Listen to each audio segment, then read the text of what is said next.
예, 마음을 완고하게 하지 말라라는 제목으로 말씀을 한번 생각해 보겠습니다. 이스라엘 조상들이 광야에서 40년 동안 하나님의 행사를 보고도 시험하였다라고 말씀합니다.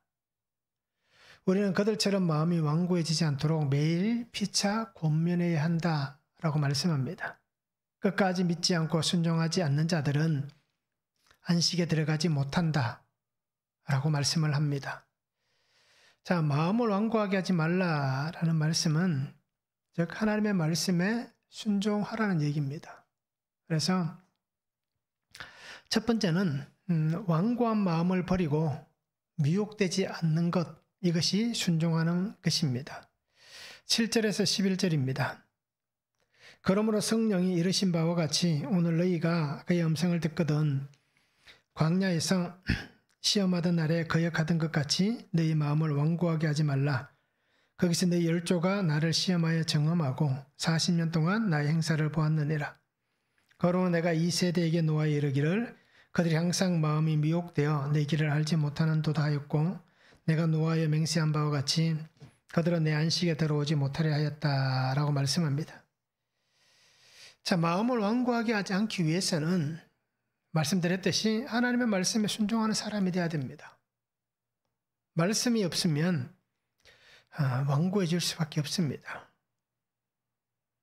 하나님께서 성령을 통하여서 우리에게 어떻습니까? 분명히 말씀하십니다. 그래서 오늘 7절에 말씀하잖아요. 너희가 그의 음성을 듣거든 이라고 말씀하고 있습니다. 자, 하나님의 말씀을 듣는다는 것, 음성을 듣는다는 것은 무엇입니까? 어떤 것이 하나님의 음성을 듣는다라고 표현하는 것입니까? 오늘 우리가 알듯이 하나님께서 우리에게 귀에 들리도록, 그죠? 말씀하는 그런 것을 우리가 음성을 듣는다라고 표현도 하지만, 그러나 직접적 음성을 듣는 것은 어떻게 보면 우리에게 일어나지 않는 일들입니다. 그러면 우리가 어떻게 하나님의 음성을 듣느냐? 그죠? 우리 속에 보여지는 일들, 내가 살아가는 환경 속에서 하나님께서 보이시는 일들, 또는 우리가 매일매일 말씀을 묵상하면서 이 말씀이 나에게 주시는 은혜, 말씀이 오늘 내게 하나님의 음성으로 들려지는 그런 은혜가 분명히 있다라는 것입니다. 그래서 하나님의 음성을 듣는다라는 것은 말씀대로 순종하여 사는 삶, 이것이 하나님의 음성을 듣고 사는 것입니다. 이것이 하나님의 말씀에 순종하는 것입니다. 자, 순종하는 삶을 사는 자가 어떻게 했습니까? 하나님의 마음을 알아야 됩니다. 하나님을 깨달아야 됩니다. 하나님을 닮아가야 됩니다. 또 하나님의 값없는 은혜 안에 사는 자가 바로 하나님의 말씀 안에서 말씀을 듣고 그 음성 가운데에 순종하며 사는 사람이 바로 이런 사람이다라는 것입니다. 그리고 오늘 우리가 하나님의 마음을 알고 담고 깨닫고 값없는 은혜 안에 사는 것은 결국 하나님의 말씀, 우리에게 주신 기록하신 이 성경 66권의 말씀, 이 말씀으로 우리가 사는 것이 바로 하나님의 말씀을 듣는 것, 또 그것이 하나님의 말씀에 순종하는 삶이다라는 것입니다. 그래서 히브리서 기자는 오늘 성경이 뭐라고 얘기합니까? 완고하게 하지 말라라고 얘기합니다. 마음을 완고하게 하지 말라라고 얘기하고 있습니다. 그러면서 한 예를 들잖아요. 우리 조상들이 광야에서 어떻게 했는지, 저 광야에서 시험하던 날에 어떻게 했는지 그것을 예로 들고 있습니다. 광야에서 그들은 하나님을 시험합니다. 하나님을 향해서 원망합니다. 하나님을 향해서 자기의 마음을 악하게 합니다. 이것은 불순종한 사람들의 모습입니다. 바로 이것이 그들의 완고함이었다라고 얘기를 하고 있습니다.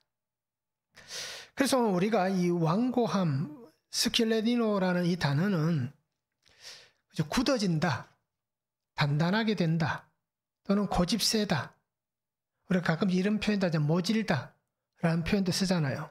바로 이 완고함이 바로 그런 뜻입니다. 그래서 결국 이 광야에서 완고함은 우리가 알듯이 출애굽기 17장에 나와 있고 민수기 20장에 나와 있습니다. 머리바 사건에서 일어났던 그 사건을 가리켜서 완고하였다라고 그렇게 표현을 하고 있습니다. 왜 그들의 마음이 단단해졌습니까? 왜 그들의 마음이 모질게 되었습니까? 왜 그들이 고집을 피웁니까? 바로 물이 없기 때문이었습니다. 물이 없다. 마실 물이 없다라는 것이었습니다. 그러니까 그들 앞에 있는 그 물도 마실 수 없는 물이고 또 심지어 물이 없어서 먹을 수 없다라는 그 머리바 사건 우리가 잘 알잖아요. 그래서 그들은 어떻게 합니까? 하나님을 향해서 완고해집니다. 모세를 향해서 완고해집니다. 하나님을 원망하고 모세를 원망하고 하나님과 다투었다 라고 얘기하잖아요. 머리바라고 얘기하면 하나님과 다툼이라는 뜻이잖아요. 그러기에 그들은 그곳에서 자신들의 완고함을 그대로 보여줍니다. 결국 어떻습니까? 이 하나의 사건으로 인해서 우리가 알듯이 모세가 가나안 땅에 들어가지 못하는 사건이 바로 이 머리바 사건이잖아요. 반석을 명해야 되는데, 그죠? 그 화를 참지 못해서 반석을 2번 치는 그런 사건을 저질렀습니다. 자, 40년 동안 하나님께서 먹여주셨습니다. 40년 동안 하나님이 그들의 신발이 낡지 않게 하셨고 옷이 낡지 않게 하셨고 발이 부릅뜨지 않게 하셨고 음식이 없어서 굶주리지 않는 그러한 삶을 40년 동안 살게 하셨습니다. 때때로 하나님은 저들이 원망했지만 마실 물을 주셨고 쉴 수 있는 안식처를 40년 동안 늘 끊임없이 공급해 주셨습니다. 그런데 사람들은 어떻습니까? 여전히 백성들은 부족한 것, 내게 없는 것, 그렇죠? 그래서 참음이 없는, 인내하지 못하고 기다리지 못하는 그러한 삶의 모습을 보여줍니다. 그러면서 하나님을 원망하고 하나님과 다투면서 그들이 정말 하나님 앞에서 마음을 완고하게 한 그러한 삶을 살았다라는 것입니다. 그래서 히브리서 기자는 바로 이렇게 얘기합니다. 마음을 완고하게 하지 말아야 된다. 왜? 하나님의 말씀에 순종해야 되기 때문에. 그래서 정말 완고한 마음을 버리고 미혹되지 않는 것이 말씀에 순종하여 사는 삶이다 라고 얘기하는 것입니다. 사람들은 잘 변하지 않습니다. 그래서 오늘 우리가 보듯이 1세대 이스라엘 모든 백성들은 여전히 변하지 않는 가치관을 가지고 있었습니다. 그들의 삶은 어떻습니까? 여전히 그들 속에는 하나님을 향한 불신앙적 모습을, 불순종의 모습을 여전히 가지고 있었습니다. 수없이 많은 하나님의 은혜와 기적을 체험했음에도 불구하고 그들은 변하지도 바뀌어지지도 않았습니다. 즉 하나님의 말씀에 순종하는 삶을 그들은 살지 못하였습니다. 그러면 오늘 우리는 말씀에 순종하는 삶을 사는 자가 되어야 되는데 우리 성도들은 이렇게 하나님의 말씀에 순종하는 삶을 살아야 됩니다. 그러면 내가 어떻게 해야 하나님의 말씀에 순종하는가라는 것입니다. 바로 하나님의 말씀의 가치관으로 새롭게 변화되어서 내가 지금까지 알고 있었던, 내가 지금까지 누리고 살고, 그죠? 이것이 전부다라고 여겼던 말씀이 들어온 이후에는 하나님의 가치관이 세상의 가치관을 끊어내는 것입니다. 이것이 우리가 하나님의 말씀에 순종하여 사는 삶의 모습입니다. 그죠? 세상의 가치관을 하나님의 가치로 잘라내는 겁니다. 즉 죽음을 생명으로 몰아내는 겁니다. 어둠을 빛을 통해서 몰아내야 되는 것입니다. 세상의 것은 여전히 어떻습니까? 길을 잃고 방황하게 만듭니다. 미혹된다라고 말하잖아요. 미혹은 어떤 것입니까? 그 길을 찾지 못하게 하는 거예요. 눈을 가리는 겁니다. 그래서 우리가 마음이 완고하다는 얘기는 결국 우리는 미혹되어져 있다는 겁니다. 나는 그런 사람이 아니었는데, 그렇죠? 은혜가 사라지고 나니까, 하나님의 말씀이 나에게 없으니까 내 마음이 굳어지고 단단한 돌같이 되는 것입니다. 그래서 정말 세상의 것, 여전히 내가 세상 속에서 방황을 하고 있는, 세상 사람들이 볼 때는 똑바로 살아가는 것 같지만 그러나 하나님이 안 계시기에 길이 없다는 겁니다. 그러니까 길을 잃고 방황하는 삶을 우리가 끊어내야 하는 것입니다. 그래서 세상의 거짓 가치관에 마음을 빼앗겨서 세상에서 속아 진리에서 떨어져 나가는 삶에서 하나님께로 돌아와야 한다라는 것입니다. 미혹, 나를 넘어지게 하는 이 세상, 나의 마음을 완고하게 하는 이 모든 환경, 이런 것들에서 우리는 하나님의 말씀만 붙잡고 하나님의 말씀만 순종하고 하나님께서 내게 허락하신 그 은혜 안에서 이 삶이 정말 변화된 믿음 안에서 새로워진 그 은혜의 삶으로 살아가는 성도가 되어야 되는 것입니다. 나의 마음이 완고하다면 우리가 말씀을 통해서 나를 갈아엎어야 됩니다. 이제 겨울이 되잖아요. 겨울이 되면 추수가 끝난 논 어떻습니까? 물이 다 말랐잖아요. 그러면 이 겨울에 그 논은 딱딱하게 굳어갑니다. 그러면 그 딱딱하게 굳은 땅에 씨앗을 뿌리면 됩니까? 안 됩니까? 안 되잖아요. 그래서 봄이 오기 전에 어떻게 합니까? 농부들이 겨울이 끝나기도 전에 그 논을 갈아엎어서 땅을 부드럽게 만들잖아요. 다시 파종하여 씨앗을 심을 수 있도록 그렇게 기경을 하는 것입니다. 이렇듯 우리가 나의 마음이 완고하다면 하나님의 말씀으로 나를 갈아서 기경하시기 바랍니다. 그래서 하나님께 돌아오는 믿음의 삶을 우리가 살아갔으면 좋겠습니다. 한번 적용해 보시기 바랍니다. 하나님의 말씀을 듣고 은혜를 받았음에도 여전히 마음을 빼앗아가는 것들은 무엇이 있습니까? 나를 미혹시키는 것들은 무엇이 있는가라는 것입니다. 길을 잃게 만들고 내 눈을 가리고 그죠? 하나님 앞에 살아가는 삶의 모습들을 혼란하게 만드는 그 미혹하게 하는 것들은 무엇이 있는지 우리가 한번 적용해 보시기 바랍니다. 나는 말씀을 듣고 순종하는 사람입니까? 불순종하는 사람입니까? 어떻습니까? 한번 적용해 보시기 바랍니다. 매일매일 우리가 말씀을 묵상하면서 내게 주시는 이 말씀을 나의 말씀으로 받아들이고 그 말씀에 내가 순종하는지 아니면 불순종하고 있는지 우리가 적용해 보시면 좋겠습니다.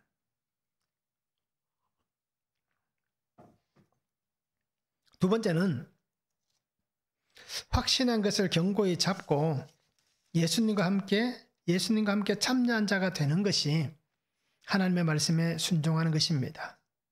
12절에서 14절입니다.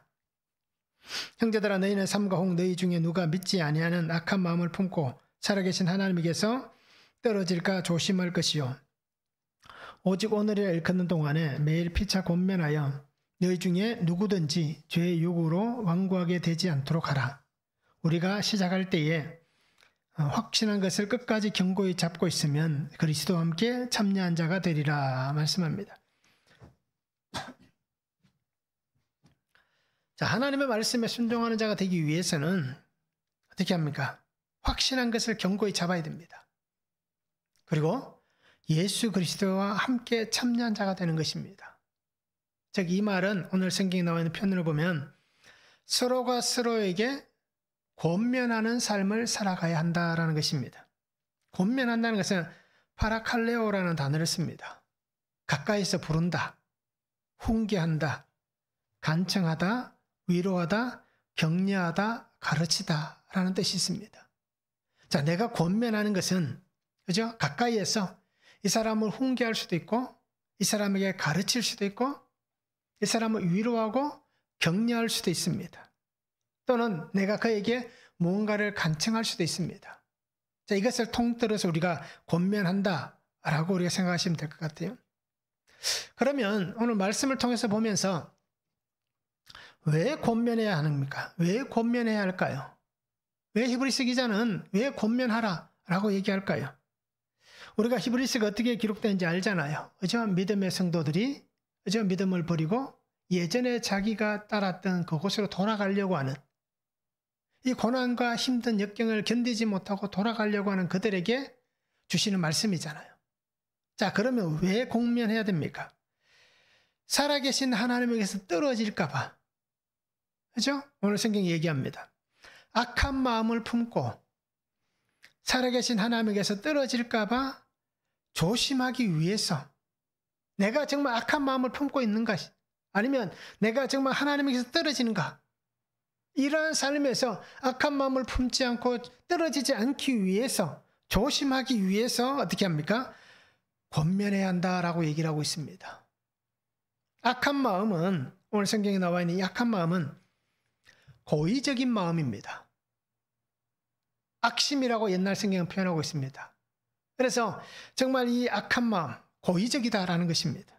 하나님을 향하여서 하나님께서 보이신 믿음의 은혜들을 보았음에도 고의적으로 믿음을 따르지 않는 사람들, 믿음을 버리는 사람들, 하나님이 어디 있어? 라고 얘기하면서 떠나가는 그 사람들, 그들이 바로 고의적 악한 마음을 가진 사람이다 라고 오늘 히브리서 기자는 얘기를 하고 있습니다. 그래서 서로가 서로에게 기대어서 권면할 수 있어야 됩니다. 서로가 서로에게 기대해서 위로하고 훈계할 수 있어야 됩니다. 서로가 서로에게 가르치고 격려할 수 있는 공동체가 되어야 되는 것입니다. 성도가 성도들끼리 손을 잡고 함께 은혜 안에 살아가면서, 한 공동체 안에 살아가면서 늘 좋은 말만 할 수 없잖아요. 늘 좋은 것만 보여줄 수 없잖아요. 식구란 것은 어떻습니까? 가족은 어떻습니까? 좋은 것만 보는 게 가족은 아니잖아요. 나의 가장 치부도 보는 것이 가족이고, 가장 화려한 모습 보는 것도 가족이라는 겁니다. 가족은 모든 것을 다 보고 알고 있다는 겁니다. 자, 바로 교회 공동체 성도는 바로 이런 모습이 돼야 되는 겁니다. 그래서 좋은 것만 얘기하는 게 아니라 때로는 어떻습니까?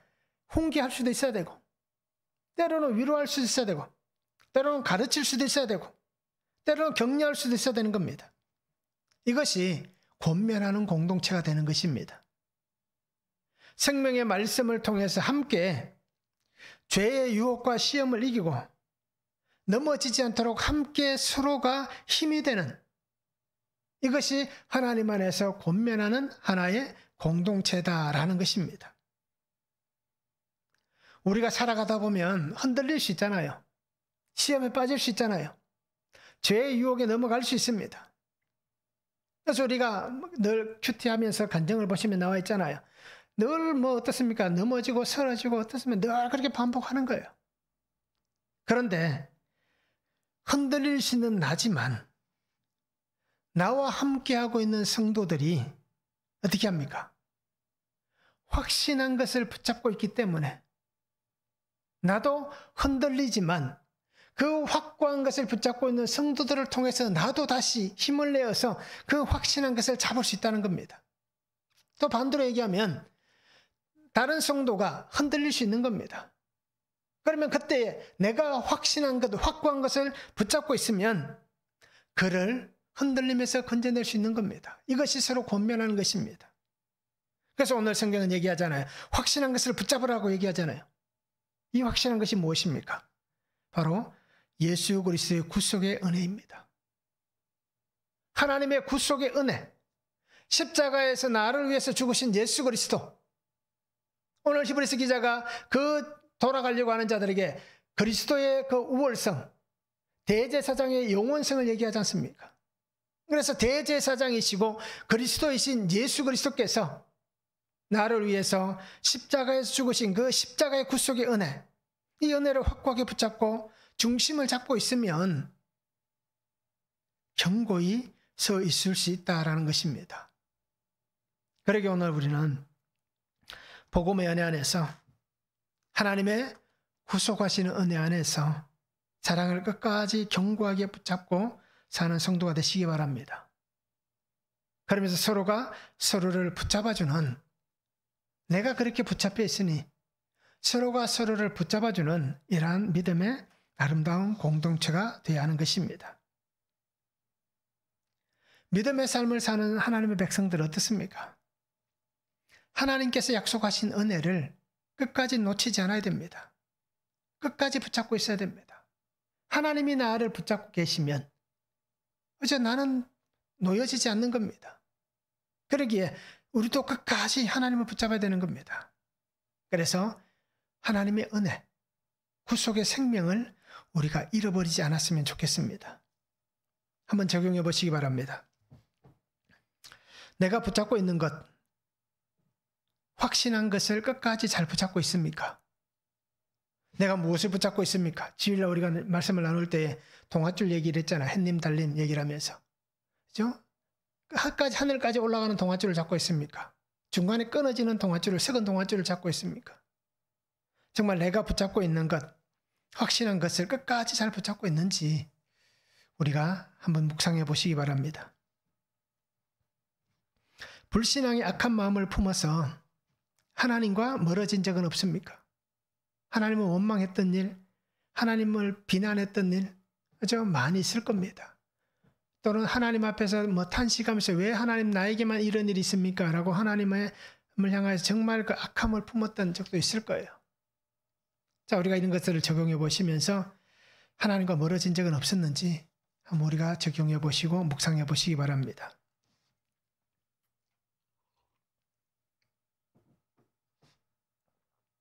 세 번째는 순종함으로 안식에 들어가는 자가 되어야 됩니다. 마음을 완고하게 하지 않고 하나님의 말씀에 순종하기 위해서는, 순종하는 삶은 순종함으로 안식에 들어가는 자가 되는 것입니다. 15절에서 19절입니다. 성경에 일렀으되 오늘 너희가 그의 음성을 듣거든 경노하시게 하던 것 같이 너희 마음을 완고하게 하지 말라 하였으니 듣고 경노하시게 하던 자가 누구냐? 모세를 따라 애굽에서 나온 모든 사람이 아니냐? 또 하나님이 40년 동안 누구에게 노하셨느냐? 그들의 시체가 광야에 엎드러진 범죄한 자들에게가 아니냐? 또 하나님 누구에게 맹세하사 그의 안식에 들어오지 못하려 하셨느냐?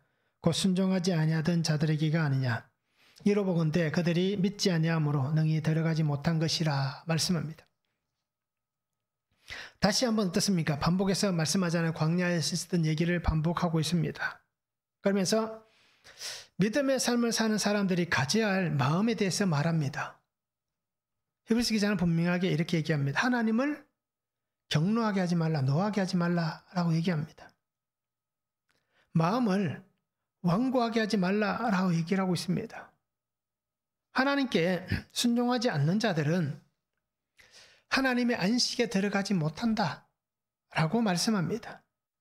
자, 광야 40년의 시간을 보냈지만 어떻습니까? 1세대는 아무도 약속의 땅에 들어가지 못했습니다. 오늘 우리도 마찬가지입니다. 우리가 교회를 출입하고 있다고 하더라도 내가 하나님을 믿는다라고 하면서도 여전히 우리가 하나님께 순종하지 못한다면 우리도 어떻습니까? 그 1세대 이스라엘 백성들과 다를 것이 없는 겁니다. 또 하나님의 말씀에서 떠나면 결국 어떻게 됩니까? 떠난 자들은 당연히 약속의 은혜 안에 들어가지 못하는 것은 당연한 것입니다. 즉 구속의 은혜, 그 은혜에서 떨어나가는 자들입니다. 결국 그들은 그죠? 하나님의 약속을 받지 못했다는 겁니다. 하나님의 약속의 구속을 받지 못했기 때문에 떨어져 나가는 것입니다. 어떤 일이 있어도, 어떤 고난이 있고 힘든 일이 있고 나에게 질병이 일어나서 나를 치려는 일이 일어나더라도 하나님의 은혜를 입은 자들은 어떻습니까? 견뎌내는 겁니다. 끝까지 견뎌내는 겁니다. 왜요? 하나님의 주신 그 구속의 은혜가 너무 크고 놀랍고 감사하기에 우리 환경이, 내 몸이, 그죠? 이런 일들이, 이런 현상들이 우리를 그 사랑에서 끊을 수 없다라고 말씀하잖아요. 누가 하나님의 사랑에서 끊을 수냐라고 말씀하잖아요. 끊어낼 수가 없는 것입니다. 그런데 그렇게 떨어져 나가는 자들은 어떻습니까? 이 구속의 은혜를 경험하지 못했다는 겁니다. 이 사랑을 맛보지 못했다는 겁니다. 이 하나님의 크신 은혜를 보지 못했다는 겁니다. 그냥 문지방만 밟은 것과 똑같은 거예요. 그런 사람이 우리에게 얼마나 많습니까? 결국 광야에서 죽은 조상들과 같이 하나님의 영원한 안식에 들어가지 못하는 자들이다라고 말씀합니다. 그러면 오늘 히브리서 기자가 말씀하듯이 어떻게 하면 안식에 들어갈 수 있느냐? 그죠? 간단합니다. 지금까지 계속해서 말씀드린 것입니다. 말씀에 순종하는 자가, 하나님의 말씀을 믿는 자가 그 믿음 은혜 안에서 하나님께서 약속하신 안식에 들어갈 수 있다는 것입니다. 그럼 그 믿음은 무엇이냐? 그러면 그가 믿는 믿음은 무엇이냐? 어떤 하나님의 말씀을 믿느냐? 오늘 성경 우리에게 말씀합니다. 요한복음 3장 16절이잖아요. 성경 전체가 이 하나의 구절입니다. 하나님이 세상을 이처럼 사랑하사 독생자를 주셨으니 이는 그를 믿는 자마다 멸망하지 않고 영생을 얻게 하려 하심이라. 이 말씀이 하나의 믿음입니다. 우리가 성경에 있는 말씀, 다른 말씀을 모른다 하더라도 이 요한복음 3장 16절의 말씀만 믿고 붙잡고 가면 이 단 한 구절의 말씀이 성경 66권이기 때문에 하나님이 우리를 살리시는 것입니다. 이 믿음이 바로 순종인 것입니다. 하나님의 말씀을 믿는, 그죠? 독생자를 믿는 이 믿음, 이 순종의 믿음으로 살아가는 성도들이 되면 좋겠습니다. 순종은 구속하시는 은혜 안에서 영원한 안식, 하나님의 나라에 데려가는 영원한 복을 얻게 합니다. 순종은 듣고 믿고 그대로 행하는 것입니다. 순종한다고 하면서 듣지 않고, 순종한다고 하면서 믿지 않고, 순종한다고 하면서 그대로 행하지 않는 그것은 순종이다라고 얘기할 수가 없는 것입니다. 그리고 우리는 나를 부르시고 그 은혜 안에 나를 세워가시는 하나님의 크신 사랑, 아버지의 은혜 안에 사는 그런 성도들이 되었으면 좋겠습니다. 그래서 오늘 하나님께서 내게 요구하시는 열매가 어떤 열매가 있습니까? 다른 열매들도 많이 있겠지만 오늘 말씀을 통해서 보면 나의 믿음의 열매, 순종의 열매, 그죠? 하나님의 말씀에 순종하는, 듣는 것에 순종하고 믿는 것에 순종하고 그대로 행하는 것에 순종하는 이 아름다운 열매를 하나님 앞에 드리는 그러한 성도들이 되면 좋겠습니다. 한번 적용해 보시기 바랍니다.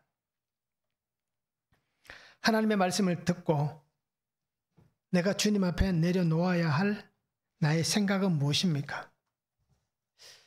나는 어떤 생각들을 하나님의 말씀 앞에서 내려놓는다는 것을 버리는 것입니다. 끊어내는 것입니다. 어떤 것들이 있는지 한번 적용해 보시기 바랍니다. 말씀에 불순종하게 만드는 나의 완고한 고집과 생각은 무엇입니까? 어떤 고집이, 어떤 생각들이 하나님의 말씀에 불순종하게 만듭니까? 한번 적용해 보시기 바랍니다. 에스겔 11장 19절에서 20절에 보면 내가 그들에게 한 마음을 주고 그 속에 새 영을 주며 그 몸에서 돌 같은 마음을 제거하고 살처럼 부드러운 마음을 주어 내 율례를 따르며 내 규례를 지켜 행하게 하리니 그들은 내 백성이 되고 나는 그들의 하나님이 되리라 말씀합니다. 주의 마음이 우리에게 있습니다. 예수 그리스도의 영이 우리에게 있습니다. 그러면 우리는 이제 돌 같은 마음이 제거됩니다. 살처럼 부드러운 마음이 됩니다. 그래서 하나님, 예수 그리스도 십자가의 구속의 길을 따라가는 이 말씀, 율법이신 예수 그리스도를 지켜 행함을 통하여서 우리는 하나님의 자녀가 되고 하나님의 백성이 되고 하나님은 나의 아버지가 되는 것입니다. 그리고 우리는 이 말씀 안에서 구속의 은혜를 끝까지 견고히 붙잡고 주님과 함께 주님의 은혜에 참여하는 그런 복된 삶을 살아가는 성도들이 될 수 있기를 주님의 이름으로 축원합니다.